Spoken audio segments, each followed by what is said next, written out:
Bom, ela disse assim que durante toda a vida dela de mosteiro, a irmã Belém, lá do convento Solitude, em Curitiba, então ela buscou uma forma de rezar que pudesse ser agradável a Deus. Mas ela queria uma forma de rezar que fosse essencialmente divina. Então ela passou a vida inteira dela fazendo experiências de tipos de orações, de modelos de orações, de posicionamento diante do Santíssimo, porque como elas têm uma vida de adoração e de consagração, né? Então elas buscou muitas alternativas. E quando ela chegou próximo dos 90 anos, aí um dia, porque como eu tinha o hábito de ir todos os anos lá, e eu tinha um retiro espiritual particular com ela durante esses 30 anos que eu frequentei o mosteiro, até a data da morte dela, né? Então, ela chegou para mim e disse assim, olha, eu descobri como fazer uma oração essencialmente divina. Você quer aprender? Aí eu falei assim, eu quero. Ela falou assim, só que tem um problema. Se você parar de rezar, você morre. Você quer aprender assim mesmo? Falei, quero, né? Fazer o quê, né? Estamos aí, vamos enfrentar isso. E então, aceitando o desafio de que se eu parasse de rezar, eu morreria, ela decidiu, então, me ensinar como faz a oração. E aí foi quando ela revelou para mim que a única coisa que nós temos em nós mesmos, que é essencialmente divino, é o sopro da vida. É esse hálito de vida que nós recebemos, como nós todos sabemos, na fecundação. Então ela diz que a partir desse momento que ela entendeu isso, ela começou a fazer o quê? Ela se colocava diante do Santíssimo e respirava.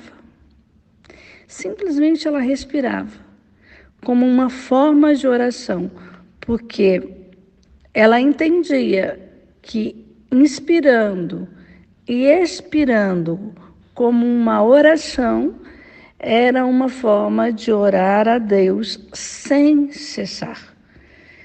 Porque o momento que você parar de respirar, fatalmente você morrerá e com certeza viverá eternamente. E aí vai poder fazer a sua oração perpétua diante do trono de Deus. Então, a respiração em forma de oração é uma forma de respirar sem cessar e com algo essencialmente divino, porque no hálito da vida, na respiração, não tem nada de humano. Esse é o sopro da vida. Então, é permitir que esse ar entre, né, esse oxigênio entre, esse oxigênio que é puro, ele entra, faz o trabalho dele de oxigenar todas as minhas células e solta, oxigenar meu sangue e tudo, e eu solto.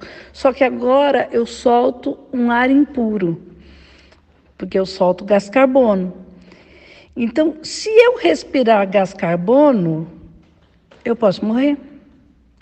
Então, nesse momento, eu preciso de algo natural que está aqui no meu mundo para purificar esse ar, para que eu possa voltar a respirar de novo.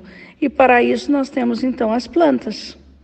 Então, as árvores vão pegar esse oxigênio esse gás carbono que eu expeli, que não serve mais para mim, vai fazer a fotossíntese, vai transformar isso em oxigênio e eu vou poder, então, respirar novamente. Se nós levarmos em conta que todos nós respiramos e que as árvores não dizem assim, esse oxigênio é da Sandra, esse oxigênio é da Carol, esse oxigênio é do Pedro, e ele não devolve para mim o meu oxigênio. Então, o que acontece é que esse oxigênio, ele é simplesmente misturado. E é devolvido para mim agora não mais só o meu hálito de vida, mas o meu hálito de vida com uma molécula, com uma partícula dentro desse oxigênio, com uma mistura desse oxigênio de todos os oxigênios do mundo. Então, pelos pulmões, que é o único órgão que nós temos que está ligado, no hemisfério direito e no hemisfério esquerdo do cérebro, é o único órgão que tem essa ligação com os dois hemisférios cerebrais. Então, esse pulmão é o órgão da unidade. É o órgão que faz com que nós sejamos um.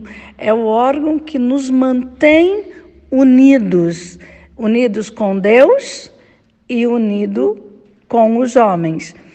E quando eu tenho a minha vida ameaçada por alguém, invadida por alguém, os meus pulmões vão sofrer. Os meus pulmões vão ter algum tipo de enfermidade. E dependendo do tipo de enfermidade, vai dar-se o tipo de conflito. E no coronavírus, o coronavírus, ele ataca o pulmão. E por que ele ataca o pulmão? Ele ataca o pulmão porque nós estamos vivendo um momento de conflito social. Um momento onde o social está se autodestruindo. E aqueles que têm problemas com a sociedade, conflitos com as sociedades, e aí mais um estresse emocional, mais o medo, mais um risco de invasão de território, de perda de território, que é muitas das coisas que estamos vivendo, há-se então o risco de pegar coronavírus, de permitir que esse vírus se aloje no pulmão e cause todos os danos que nós temos que fazer. Então, hoje a solução, por exemplo, para o coronavírus é que os homens se reconciliem como irmãos, que a gente busque essa unidade, né? Que nós entendamos que nós somos um só, que fazemos parte de um mesmo corpo.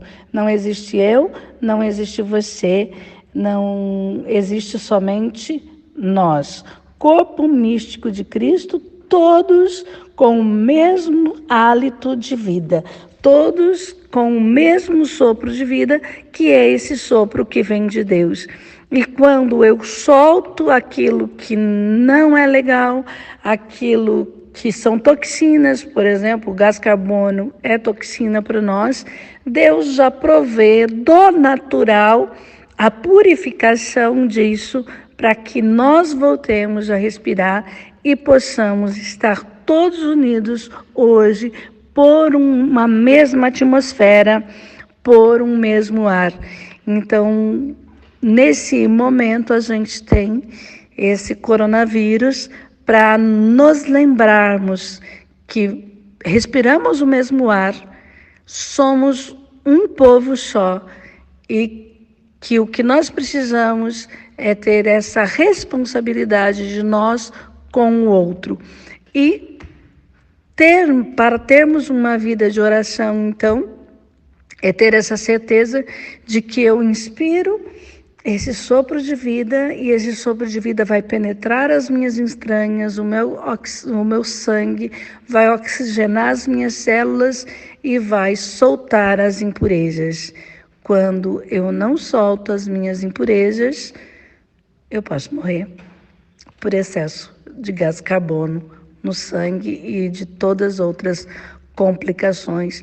Então, a mística da oração com a mística que nós estamos vivendo hoje, essa realidade que nós vivemos hoje, tem tudo a ver. Então, aprender a orar, aprender que nós somos um só, aprender que nós temos um único hálito, um único sopro de vida que nos mantém unidos, pode ser uma forma também de combater toda a falta de amor, toda a divisão, tudo aquilo que causa dor e sofrimento. Então, isso é uma das coisas que eu mais aprendi com a irmã Belém, e olha que na época não havia coronavírus.